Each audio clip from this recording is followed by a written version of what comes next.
El haz de luz de la linterna del oficial de policía barrió nuestro porche principal mientras mi madre permanecía paralizada en la entrada. Aún sostenía su equipaje de diseño en las manos. Su rostro palideció, abrió la boca, pero no emitió sonido alguno. Detrás de ella, el taxista preguntó incómodamente si aún necesitaba ayuda con sus maletas. Ella no respondió. No podía, porque lo que estaba viendo, lo que finalmente se veía obligada a ver, era algo que nunca esperó. Pero me estoy adelantando. Permítanme llevarlos de vuelta al principio, a la mañana que lo cambió todo, la mañana en que mi propia madre me dio el equivalente a $30 y una botella de agua y desapareció durante todo el verano. Mi nombre es Lynn. Acababa de cumplir 18 años, recién salida de la escuela secundaria, y creía saber lo que eran las dificultades. Estaba equivocada. No tenía idea de lo que se avecinaba. Mi madre, siempre había sido el tipo de mujer que necesitaba a un hombre como necesitaba el aire para respirar. Mi padre nos dejó cuando yo tenía 7 años, y mi hermano pequeño, Kai, era solo un bebé. Apenas lo recuerdo. Lo que sí recuerdo es el desfile de novios que vinieron después. Estuvo el vendedor de coches que se quedó 8 meses, el contador que duró 1 año, el instructor de fitness que se mudó por 3 semanas y se comió toda nuestra comida antes de desaparecer con nuestro microondas. Sí, nuestro microondas. Todavía no entiendo eso. A pesar de todo, me crié sola. Y cuando llegó Kai, también lo crié yo. Mamá siempre estaba demasiado ocupada persiguiendo su próxima aventura romántica para darse cuenta de que sus hijos necesitaban cosas como, no sé, cena o ropa limpia, o alguien que asistiera a las reuniones de padres y maestros. Pero nada, absolutamente nada, me preparó para Chuck. Mamá conoció a Chuck en línea en abril, rico, encantador, de una ciudad extranjera que prometía lujos. En cuestión de semanas, ella volaba a verlo cada 2 fines de semana, quedándose más tiempo cada vez, dejándome unos cuantos billetes para encargarme de las cosas. Para junio, supe que este era diferente. Hablaba de él como si fuera un príncipe de un cuento de hadas. Estaba completamente obsesionada. Luego llegó el 3 de julio. Esa mañana comenzó con un sonido que nunca olvidaré. Maletas rodando por el pasillo. No la pequeña bolsa de noche que solía llevar, sino las grandes. El tipo de equipaje que empacas cuando no planeas volver pronto. La encontré en nuestra pequeña cocina, vestida como si se dirigiera a un resort, maquillada a las 7 de la mañana. Kai estaba en la mesa comiendo cereales, todavía medio dormido. Tenía 11 años, y no tenía idea de que su verano estaba a punto de convertirse en una pesadilla. Mamá ni siquiera me miró cuando me explicó. Chuck la había invitado a pasar el verano en su villa en el extranjero. 2 semanas, tal vez 3. Volvería antes de que me diera cuenta. Todo iría bien. Yo era adulta ahora, ¿no? Acababa de graduarme. Podía manejar las cosas. Luego, puso el equivalente a $30 sobre la encimera. $30 y una botella de agua. Todavía no sé a qué venía la botella de agua. Tal vez pensó que era gracioso. Tal vez pensó que era simbólico. O quizás simplemente la cogió de la nevera sin pensarlo. Pero ahí estaba, una sola botella de agua junto a unos billetes, como si fuéramos concursantes de un retorcido programa de supervivencia donde el único premio era no morir de hambre. Kai me miró con sus grandes ojos. Tenía 11 años, solo un niño, y pude ver cómo hacía cálculos en su cabeza, los mismos cálculos que estaba haciendo yo. $30, 2 personas, un verano entero. Intenté razonar con ella.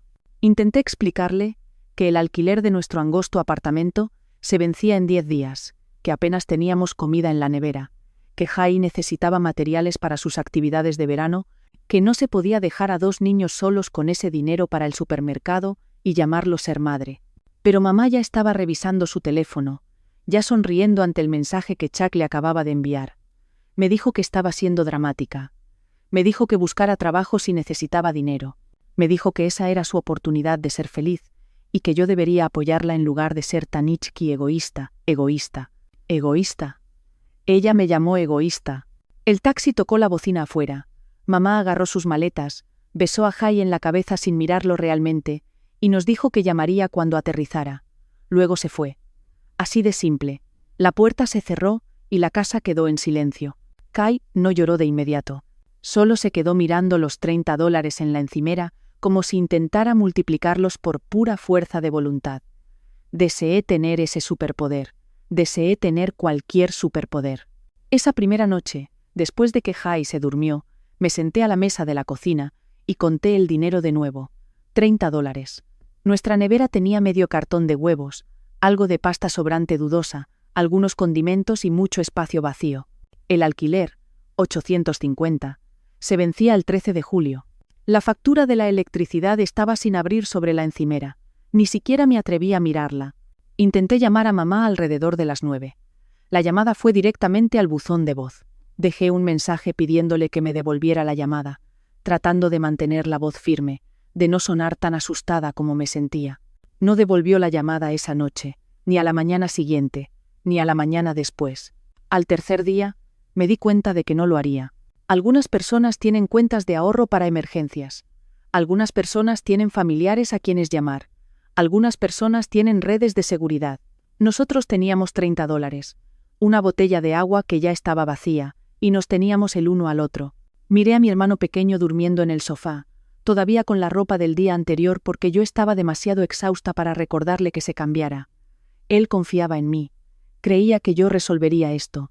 No tenía idea de que yo tenía 18 años, y estaba absolutamente aterrada.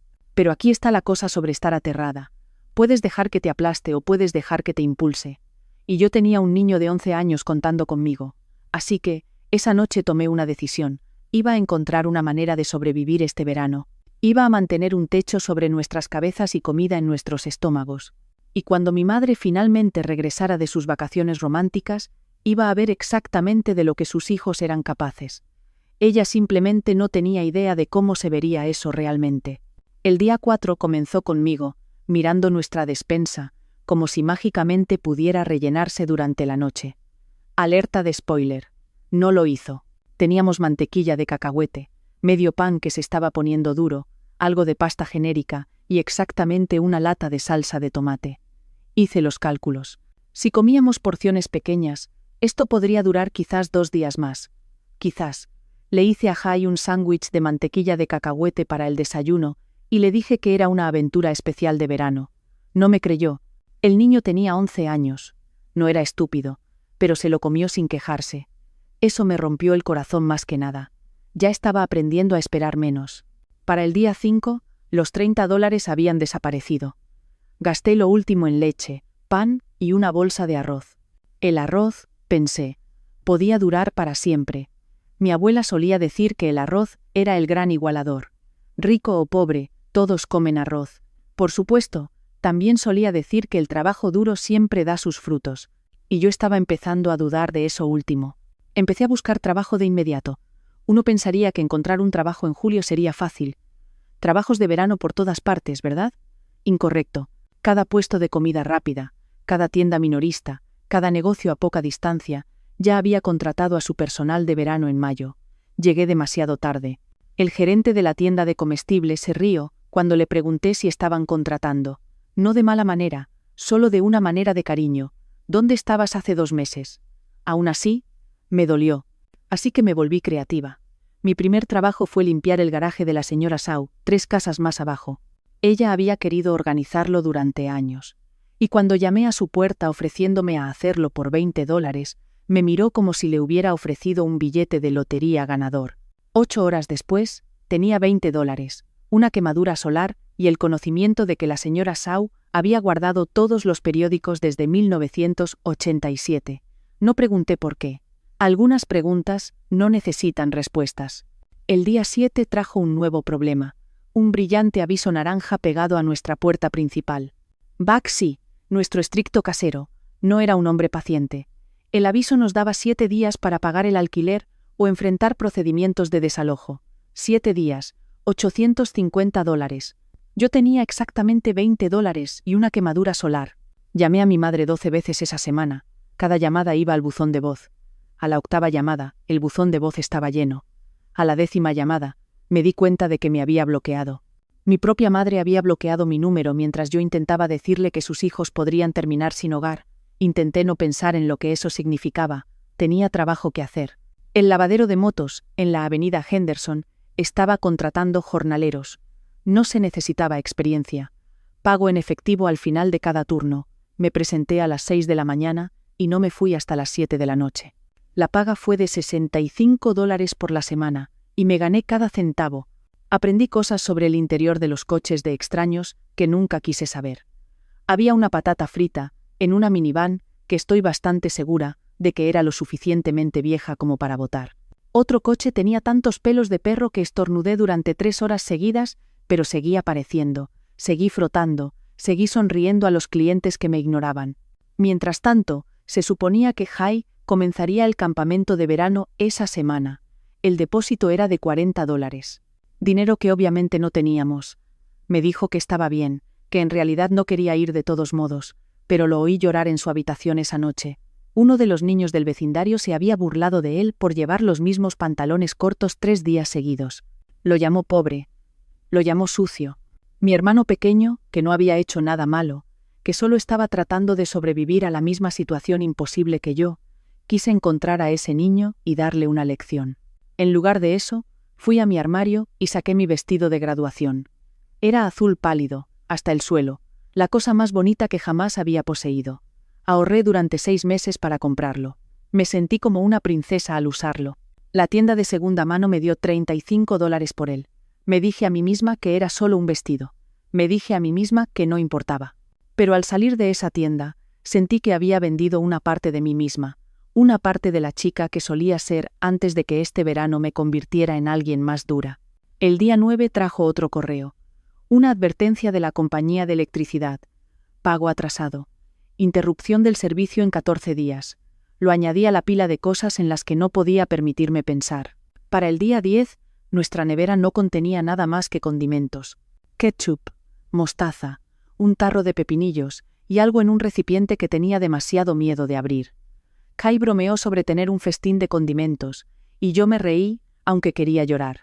Ese niño tenía más resiliencia que cualquiera que yo conocía. Definitivamente no lo sacó de nuestra madre. Esa noche, me senté en la ducha con el agua corriendo y lloré hasta que no me quedó nada. No podía dejar que Jai me viera derrumbarme.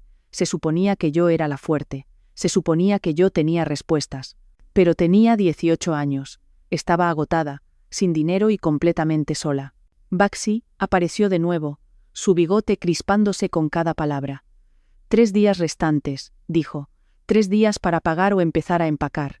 No fue cruel. Podía notar que se sentía mal. Pero los negocios son negocios. Él tenía sus propias cuentas que pagar. Kosau, la vecina, observó toda la conversación desde su porche, sin siquiera fingir ocuparse de sus propios asuntos. Esa mujer conocía los secretos de todos y los compartía libremente. A la mañana siguiente, la mitad del vecindario sabría que los niños Lin estaban a punto de ser desalojados. La idea me revolvió el estómago. Salí a caminar para despejar mi mente esa noche, vagando por las calles sin un destino en mente. Fue entonces cuando pasé por el restaurante local Quan For Chi Mai, justo cuando estaban cerrando. Un ayudante de camarero estaba llevando bolsas de basura al contenedor de la parte trasera y algo me hizo detenerme y observar. Las bolsas no estaban llenas de basura ordinaria, estaban llenas de comida, pan, fideos, verduras, recipientes de salsa, todo perfectamente bueno, todo siendo tirado porque el restaurante no podía vender artículos del día anterior. Me quedé allí mirando cómo bolsa tras bolsa iba al contenedor, y algo cambió dentro de mí. No esperanza, todavía no, sino el comienzo de una idea, y esa idea estaba a punto de cambiarlo todo. Me acerqué al ayudante de camarero antes de que pudiera convencerme de no hacerlo. Era joven, tal vez de mi edad, con ojos cansados y manchas de salsa en el delantal. Le pregunté directamente: ¿todavía sirve esa comida? Él se encogió de hombros y dijo: sí, la mayoría está bien, simplemente no podemos servirla mañana. Cosas del código sanitario, cosas de responsabilidad legal, políticas del restaurante. Todas las noches, lo mismo. Cientos de dólares en comida perfectamente comestible, directos a la basura. Mi estómago rugió lo suficientemente fuerte como para que ambos lo oyéramos. Él me miró durante un largo momento. Luego echó un vistazo a la puerta del restaurante, y luego me entregó 2 de las bolsas sin decir palabra. Le di las gracias probablemente 15 veces. Él solo asintió y regresó adentro. Prácticamente corrí a casa con esas bolsas. Cuando extendí todo sobre nuestra mesa de la cocina, los ojos de Jai se abrieron de par en par, pan fresco de solo un día, fideos que solo necesitaban recalentarse. Verduras que tenían algunas manchas blandas pero estaban perfectamente bien, recipientes de sopa y salsa, era más comida de la que habíamos visto en días. Jai comió hasta que le dolió el estómago. Tuve que decirle que fuera más despacio, temiendo que se enfermara. Esa noche, por primera vez en más de una semana, nos fuimos a la cama con el estómago lleno. Pero aquí está la cosa. Una comida no resuelve nada. Sabía que esas bolsas nos durarían unos pocos días como máximo, y luego volveríamos justo donde empezamos. Así que, mi cerebro comenzó a trabajar en algo más grande. A la mañana siguiente, fui a la biblioteca pública, porque nuestro internet había sido cortado 3 días antes. Aparentemente, necesitas pagar las facturas para que los servicios continúen. Concepto revolucionario. Pasé horas investigando el desperdicio de alimentos, organizaciones de rescate de alimentos y algo de lo que nunca había oído hablar antes, programas de recuperación de alimentos. Resulta que los restaurantes tiran millones de kilos de comida perfectamente buena cada año. No porque esté mala, sino por políticas, preocupaciones de responsabilidad legal y el simple hecho de que hacen demasiada. Y había organizaciones en todo el país que recolectaban esta comida y la distribuían a las personas que la necesitaban. Organizaciones legales, operaciones legítimas, todo lo que se necesitaba eran acuerdos adecuados y exenciones de responsabilidad. Imprimí todo lo que pude encontrar: modelos de exenciones de responsabilidad, guías de seguridad alimentaria, información sobre programas similares en otras ciudades. Mi pila de papeles era gruesa y desordenada, pero se sentía como una posibilidad. El problema era que yo era una don nadie de 18 años. ¿Por qué me escucharía algún restaurante? Fue entonces cuando encontré a On-Jung. Leonard On-Jung dirigía el centro comunitario en la calle Maple. Era un maestro de escuela secundaria jubilado, de 72 años, con una voz como café caliente y un apretón de manos que podía romper nueces. Todos en el vecindario lo conocían. Más importante aún, todos confiaban en él. Entré en su centro comunitario el día 12 con mi pila de papeles impresos y un discurso que había ensayado 17 veces frente al espejo. Le conté todo. Sobre la partida de mi madre, los $30, la comida que había visto tirar, mi idea de recolectarla y compartirla con la gente que la necesitaba. Él escuchó sin interrumpir. Cuando terminé, se recostó en su silla y me estudió durante lo que pareció una eternidad. Luego sonrió. Me dijo que tenía buen corazón, pero un plan desordenado. Dijo que el éxito era como el estofado de su madre. Necesitas paciencia, los ingredientes correctos, y tienes que seguir revolviendo, o todo se quema en el fondo. Pero también dijo que había visto ideas peores triunfar porque alguien creyó en ellas lo suficiente. La clave, me explicó, era la estructura. La gente confiaba en la estructura. Si quería que los restaurantes me dieran su comida extra, necesitaba parecer legítima. Necesitaba papeleo adecuado, un sistema, un plan de distribución. No podía simplemente aparecer con una bolsa de compras y buenas intenciones. Así que trabajamos juntos. Me ayudó a refinar mi exención de responsabilidad. La que encontré en línea era buena, pero On-Jung sabía cómo hacer que sonara oficial. Me enseñó a acercarme a los dueños de negocios, a presentarme como profesional y capaz, aunque me sentía como una niña jugando a disfrazarse. Me permitió usar el centro comunitario como mi base de operaciones y prometió que cualquier alimento que recolectara podría distribuirse allí a las personas que lo necesitaran. Para el día 13, tenía un plan real. También tenía 3 días hasta el desalojo y exactamente $43 a mi nombre. Volví al Kwan for Chimay, pero esta vez no fui a la puerta trasera. Entré por la entrada principal durante el bajón de la tarde y pedí hablar con la dueña. Chimay tenía unos 60 años, con el pelo plateado recogido en un moño apretado y ojos que lo habían visto todo y a los que nada impresionaba. Había sido dueña de ese restaurante durante 31 años. Su esposo lo había comenzado antes de eso. Había sobrevivido a recesiones, inspecciones de salud y 3 proyectos de construcción diferentes que bloquearon su entrada. No era fácil de convencer. Le entregué mi propuesta escrita a mano en papel de cuaderno porque no podía permitirme imprimir nada más. Le expliqué mi idea. Le mostré la exención de responsabilidad. Le hablé del centro comunitario, de On-Jung, de las familias de nuestro vecindario, que podían usar la comida que su restaurante tiraba todas las noches. Ella miró mi propuesta durante mucho tiempo. Luego me miró a mí. Me preguntó mi edad. Dije 18. Me preguntó dónde estaban mis padres. Dudé. Luego dije la verdad. Mi madre me había dejado con $30 hace 2 semanas y no había regresado. Estaba tratando de mantenerme a mí y a mi hermano pequeño con vida. Algo cambió en el rostro de Chimay. No lástima exactamente. No parecía del tipo que da lástima, más bien reconocimiento, como si recordara haber sido joven y estar desesperada y hacer lo que fuera necesario. Ella estuvo de acuerdo. Una semana de prueba. Si iba bien, podíamos continuar. Si había una sola queja, un solo problema, se terminaba. Le di las gracias tantas veces que me dijo que parara y me fuera a casa antes de que se me acabaran las palabras. Prácticamente floté al salir de ese restaurante. Esa misma tarde, Baxi se presentó para lo que esperaba que fuera nuestra notificación de desalojo. En cambio, se paró en nuestro porche y me estudió como si yo fuera un acertijo que no podía resolver. Había oído hablar de lo que estaba haciendo.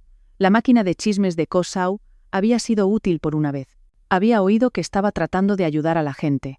Su bigote hizo ese movimiento que siempre hacía. Luego me dijo que nos daría 30 días más, no por caridad. Se apresuró a aclarar, sino porque respetaba a los trabajadores. Sus padres vinieron a este país sin nada, y construyeron una vida a través del trabajo duro. Reconoció ese espíritu. 30 días más. No era una solución, pero era tiempo, y el tiempo lo era todo. Esa noche, Kai me preguntó si las cosas iban a estar bien.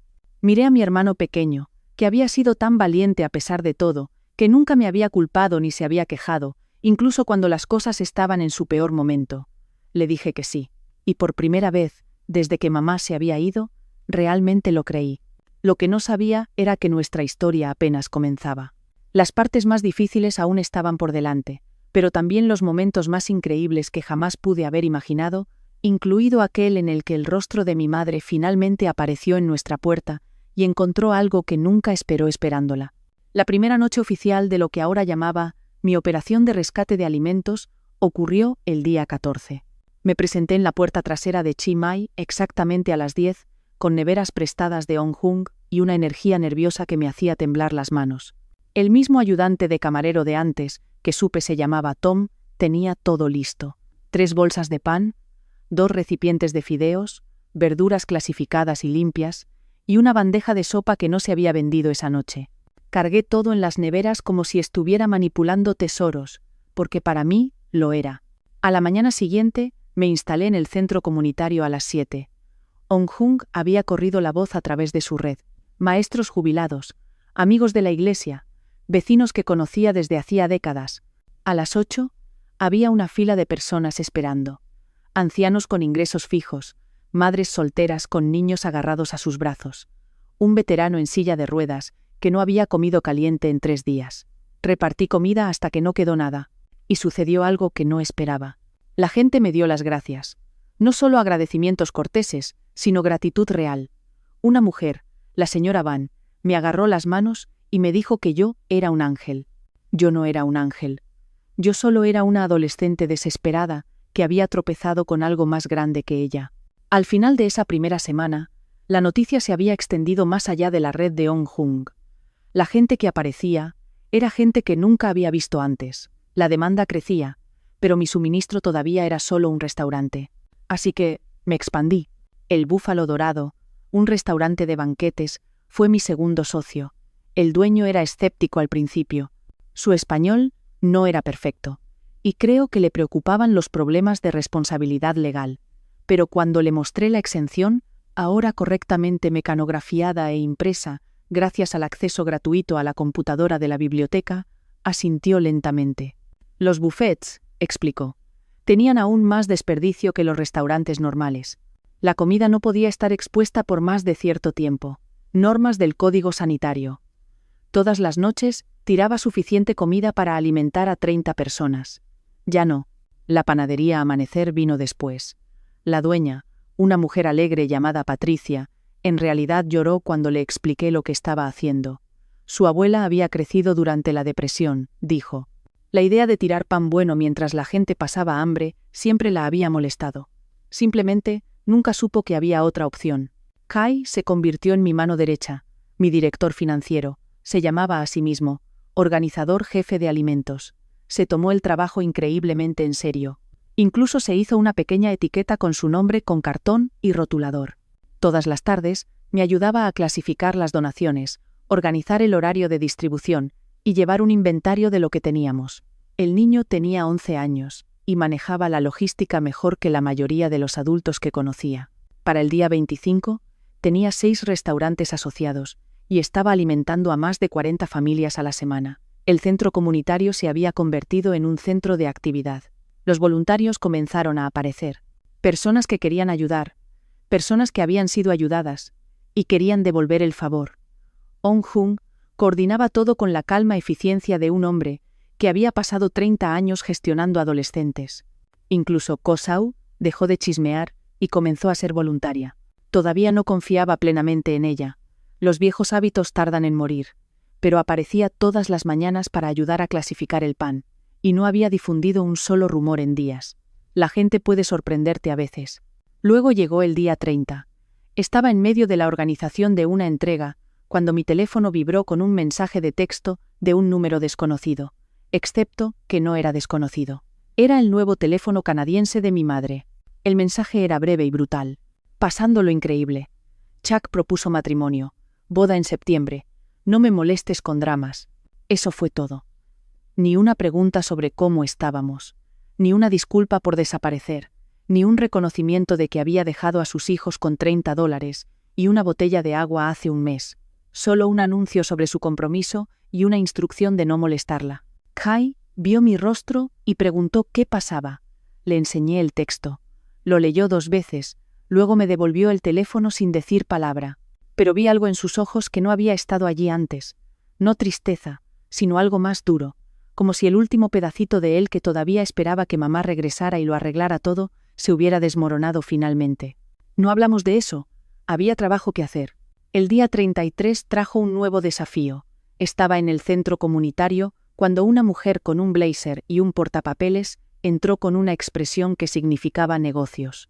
Era del Departamento de Salud del condado, y tenía preguntas.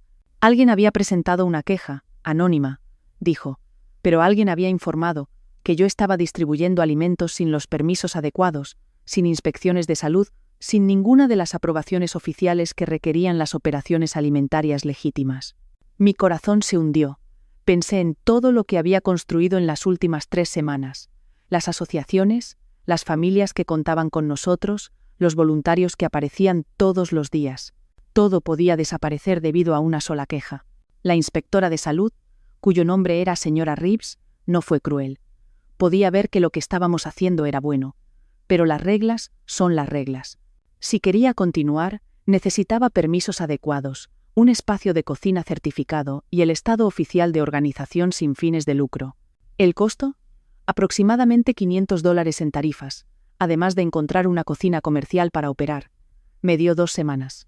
2 semanas para encontrar $500 cuando apenas podía mantener las luces encendidas en casa. 2 semanas para encontrar una cocina comercial cuando ni siquiera teníamos una estufa que funcionara en nuestro apartamento. 2 semanas para hacer que todo fuera oficial cuando todavía era técnicamente solo una niña, tratando de no ahogarse. Le di las gracias a la señora Reeves por la información y de alguna manera me mantuve entera hasta que se fue. Luego me senté en los escalones del centro comunitario y traté con todas mis fuerzas de no entrar en pánico. On-Jung me encontró allí 20 minutos después. Se sentó a mi lado, sus viejas rodillas crujiendo en protesta, y me preguntó qué pasaba. Le conté todo.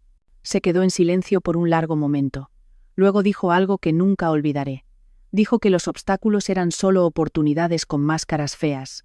Dijo que toda persona exitosa que había conocido había enfrentado momentos exactamente como este. Momentos en los que rendirse parecía la única opción lógica. Los que triunfaban eran los que encontraban otra manera. No tenía $500, pero tenía algo más. Tenía una historia. Al día siguiente, llamé al periódico local. Yasmine era una joven reportera en la Gaceta de Riverside, hambrienta de historias que importaran. Cuando le conté lo que estábamos haciendo, sobre la adolescente abandonada que había convertido el desperdicio de alimentos en comidas comunitarias, prácticamente corrió al centro comunitario para entrevistarme. El artículo se publicó la semana siguiente con el titular: Adolescente convierte tragedia en triunfo. Rescate local de alimentos, alimenta a docenas. La respuesta fue inmediata. Las donaciones comenzaron a llegar. $5 por aquí, $20 por allá, $100 de alguien que quería permanecer anónimo. En una semana, teníamos más de $2,000. Suficiente para permisos, para tarifas, para todo lo que necesitábamos. Pero más que dinero, teníamos atención. La gente estaba compartiendo el artículo en las redes sociales. Los negocios locales se acercaban para asociarse con nosotros. La oficina del alcalde llamó para expresar su apoyo, y alguien en el centro comunitario sugirió que necesitábamos un nombre oficial. Después de mucho debate, Jai quería llamarlo Los Vengadores de la Comida, lo cual tuve que vetar por razones legales.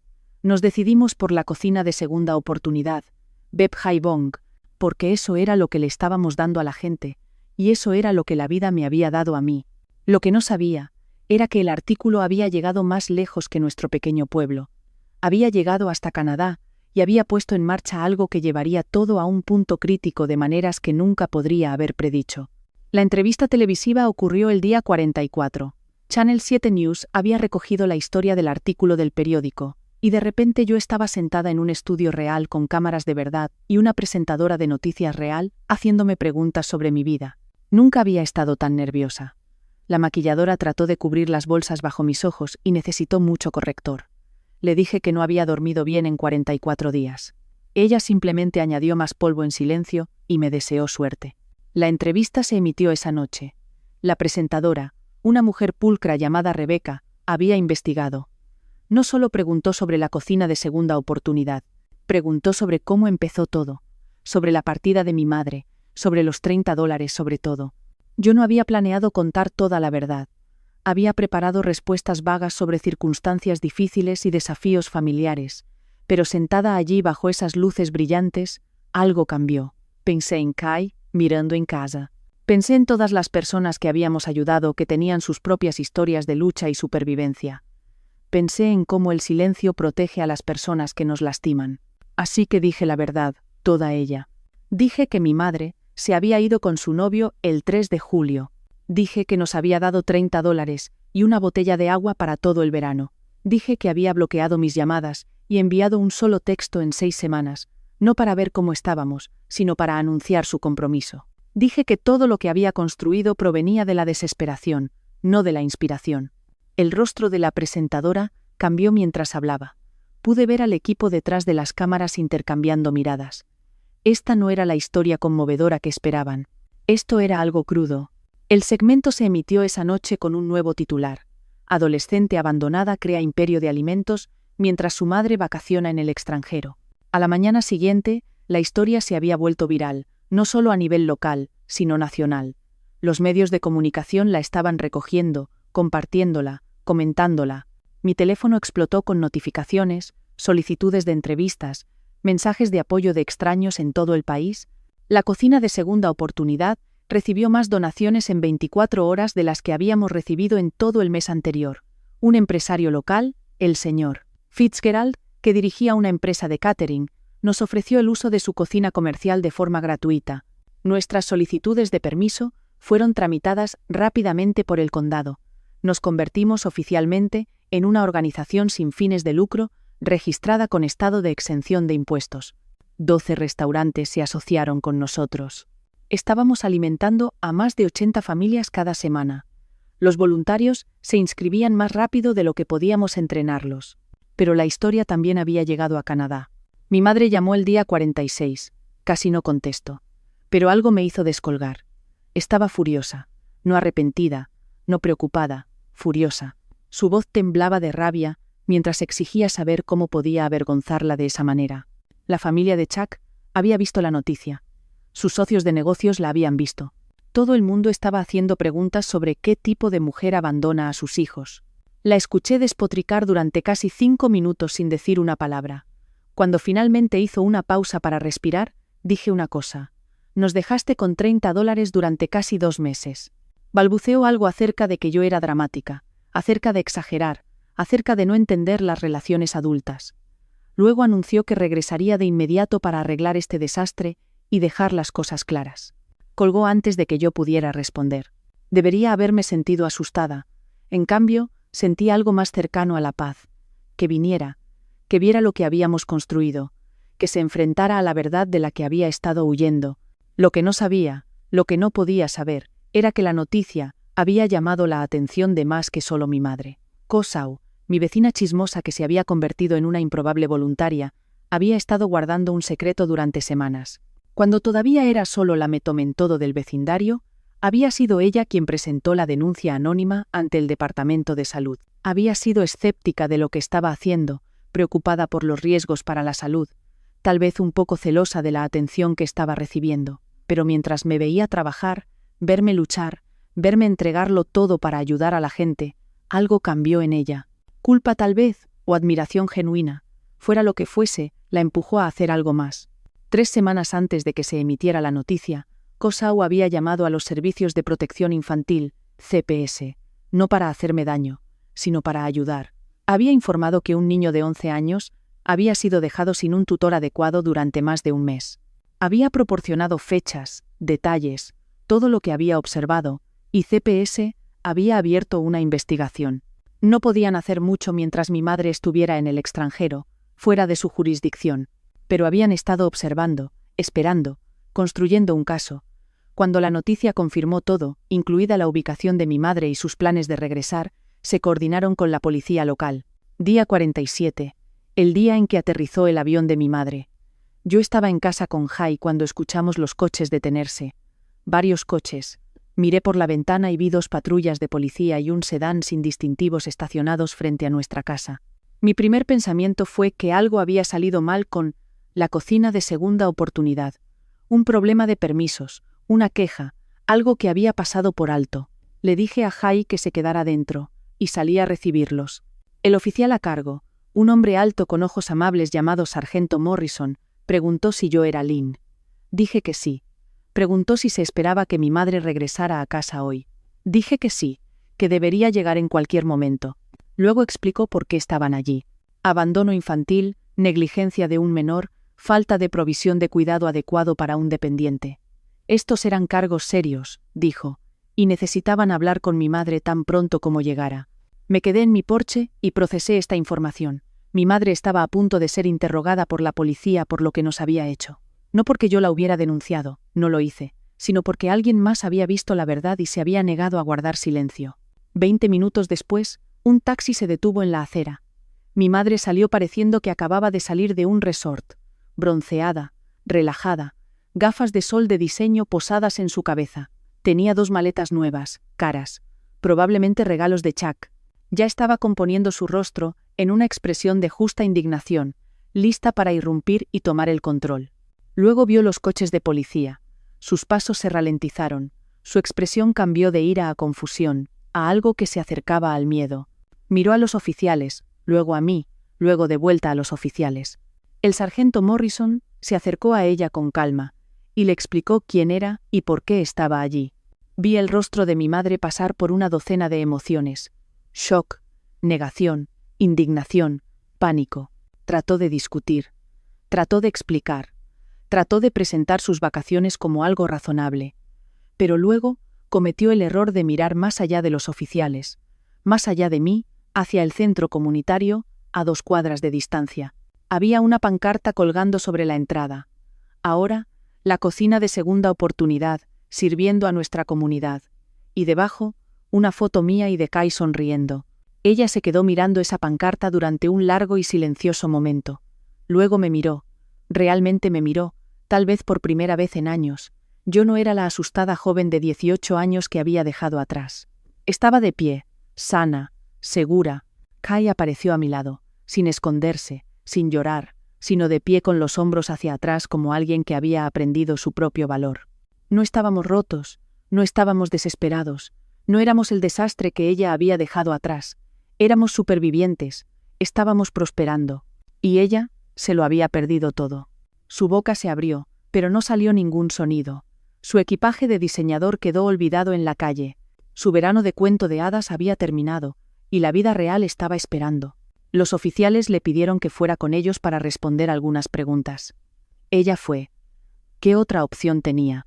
Vi el coche de policía alejarse con mi madre en el asiento trasero, y sentí algo inesperado.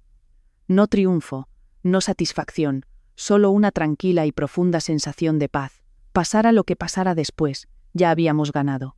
La investigación tomó 3 semanas. Los servicios de protección infantil me entrevistaron a mí, a Jai, a los vecinos, a Ong Jung y a la mitad de la comunidad. Documentaron todo. Los $30, las llamadas bloqueadas, el único mensaje de texto sobre el compromiso, los 47 días de ausencia. Mi madre contrató a un abogado. Por supuesto, Chuck le había dado dinero antes de desaparecer de su vida. Ah, sí, Chuck. Aparentemente, su rica familia no quería saber nada de ese tipo de publicidad. El compromiso se canceló aproximadamente 6 horas después de que se emitiera la noticia. Es curioso lo rápido que se desmoronan los cuentos de hadas cuando la realidad aparece sin ser invitada. Al final, mi madre no fue arrestada. Los cargos eran serios, pero no tenía antecedentes, y el tribunal tomó en cuenta que Jai no había sufrido daños físicos. Recibió 3 años de libertad condicional, clases obligatorias para padres y 200 horas de servicio comunitario. Aquí es donde la historia toma un giro inesperado. Cuando el juez preguntó dónde completaría su servicio comunitario, tomé una decisión que sorprendió a todos, incluida a mí misma. Me ofrecía dejarla trabajar en la cocina de segunda oportunidad. La gente pensó que estaba loca. Ong Jung preguntó si estaba segura, con los ojos llenos de preocupación. Incluso Jai me miró como si hubiera perdido la cabeza. ¿Por qué querría a mi madre cerca de lo que había construido? Pero esto es lo que entendí que otros no. El castigo no la iba a cambiar. La cárcel no la iba a convertir en una mejor persona. La única forma en que ella alguna vez entendería lo que había hecho era si lo veía, si lo vivía, si pasaba 200 horas rodeada de la comunidad que había apoyado a sus hijos cuando ella no lo hizo. El juez aprobó el acuerdo. El primer día de servicio comunitario de mi madre fue incómodo más allá de toda descripción. Apareció con ropa demasiado elegante para clasificar verduras, su cabello perfectamente peinado, su expresión una mezcla de humillación y resentimiento. Los voluntarios que conocían nuestra historia le lanzaban miradas que podían congelar el agua. No le dijo una palabra a nadie, pero el servicio comunitario tiene una forma de desgastar los muros. Semana tras semana, ella apareció. Clasificó el pan junto a Ko Sau, de quien supe que había sido la que llamó a CPS en primer lugar. Empacó comidas junto a Ong Jung, quien la trataba con expectativas firmes pero justas. Sirvió comida a familias que le dieron las gracias sin saber quién era. Y lentamente, algo comenzó a cambiar. Lo noté al principio en pequeñas cosas. Dejó de peinarse para los días de servicio. Comenzó a hacer preguntas sobre cómo funcionaban las cosas. Aprendió los nombres de los voluntarios habituales. Comenzó a llegar temprano en lugar de exactamente a tiempo. En la 6ª semana, se echó a llorar durante un turno.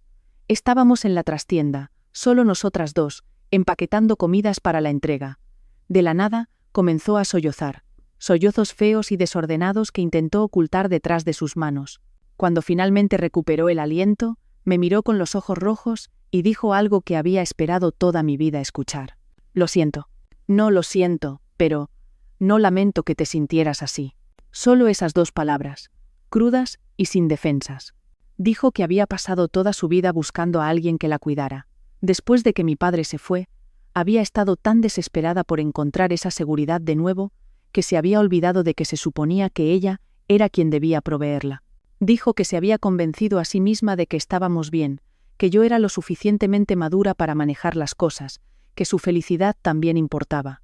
Dijo que había sido egoísta y estaba equivocada, y no esperaba que la perdonara.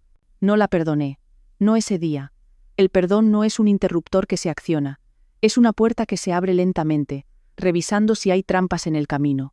Pero le dije que la puerta no estaba cerrada con llave. Eso fue hace 6 meses. Hoy, la cocina de segunda oportunidad opera desde una cocina comercial real donada por el señor Fitzgerald, cuya empresa de catering se convirtió en nuestro mayor partidario. Nos asociamos con 23 restaurantes en toda la ciudad. Servimos a más de 200 familias cada semana. Tenemos una plantilla de 4 empleados pagados y más de 40 voluntarios habituales. Recibí una beca completa para la Universidad Estatal para estudiar emprendimiento social. Las clases comienzan el próximo otoño. Kai está prosperando en la escuela. Escribió un ensayo sobre nuestro verano, que ganó un concurso de escritura en todo el condado. El niño tiene futuro en la narración de historias, lo cual tiene sentido. Vivió una bastante increíble. En cuanto a mi madre, completó su servicio comunitario hace meses. Todavía es voluntaria 2 veces por semana. No es perfecta. No somos el tipo de familia que ves en los anuncios, riendo durante el desayuno y abrazándose en cada oportunidad. Algunas heridas tardan más en sanar que otras. Pero está intentándolo, de verdad. Comenzó terapia. Consiguió un trabajo estable. Dejó de buscar a un hombre que la rescatara y comenzó a descubrir cómo rescatarse a sí misma. La semana pasada, preguntó si podía llevar a Jai al cine. ¿Solo ellos dos? Él dijo que sí. El progreso viene en pequeños pasos. Todavía tengo esa botella de agua vacía, por cierto. La que nos dejó el 3 de julio. La guardo en mi escritorio donde puedo verla todos los días. No por amargura. Ya superé eso. La guardo como un recordatorio. Un recordatorio de que a veces las personas que deberían levantarte son las que te dejan caer.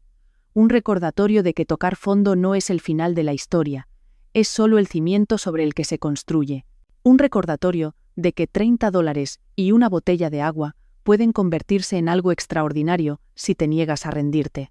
Mi madre vio coches de policía y cámaras de noticias y una hija que no reconoció, pero lo que la hizo jadear no fue el problema en el que estaba metida, fue darse cuenta de que ya no la necesitábamos, que habíamos construido algo hermoso de la nada que ella había dejado atrás, que su ausencia nos había dado lo único que ella nunca pudo, la oportunidad de descubrir quiénes éramos realmente. Algunas lecciones cuestan más que otras, pero algunas lecciones valen cada centavo. Si tu camino ha sido difícil, recuerda que la mejor forma de recuperar tu honor es sirviendo a la comunidad que te vio caer.